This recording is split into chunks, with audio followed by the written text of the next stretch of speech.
আবার আমরা ড্রাইভার, আমাদের তো সমাজে মূল্যায়ন নাই। কিন্তু আমি নিজেকে ওই অবহেলাটা করি না, কারণ আমিও একজন ড্রাইভার।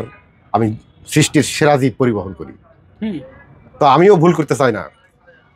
অনেক সময় দেখেন না যে অপারেশন থিয়েটারে একজন ডাক্তার তখন একজন রুগীকে অপারেশন করে, মানুষ মাত্রই ভুল হতে পারে, একজন ডাক্তারের ভুলে একজন রুগী মারা যায়, তখন কিন্তু ওই ডাক্তারকে আর কেউ প্রেশার দেয় না, সরি বলে।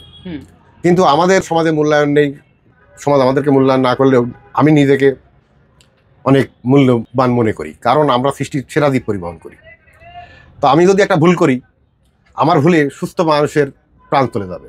আমাদের গাড়িতে তো অনেক এসপি, ওসি, ডক্টর, ভালো মানের যাত্রীরা থাকে, তা আমাদের ভুলে সুস্থ মানুষ মারা যায়। সেটাই, এই জন্য আমি সচরাচর ভুল করতে চাই না। একটু 10 মিনিট 20 মিনিট দেরি হলেও আমি ঠান্ডা মাথায় গাড়ি চালাতে চাই। এটাই।